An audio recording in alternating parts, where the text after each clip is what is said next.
Yes, I do support helping our friends in India with ventilators, with equipment if we can.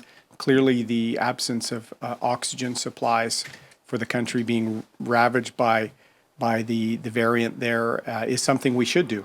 At the beginning of the crisis, when we didn't have sufficient PPE and other critical materials, we shouldn't have been sending them around when we didn't have sufficient supply at home. But we've been able to build up some of that.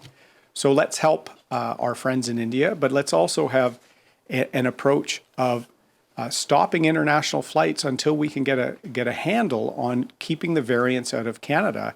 The government needs to secure the border by stopping flights from all hotspot countries and, in fact, perhaps all international travel temporarily till we can rectify and secure our border. In addition to that, David, we need rapid testing and a test applied to everyone entering this country, whether in an airport situation or whether at the land border.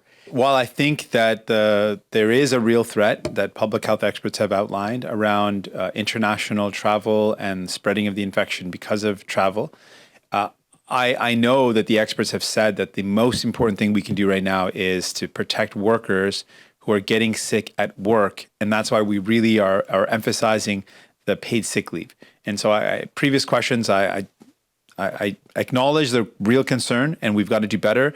But I got to emphasize that right now the experts are telling us that most transmission is happening in large workplaces, warehouses, factories, where essential workers that have to go into work are going into work and getting sick.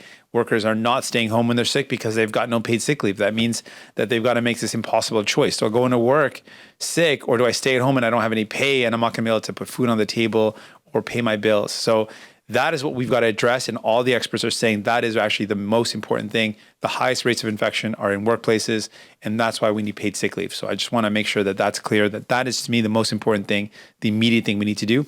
But of course, we should look at all tools, which include looking at better border protection.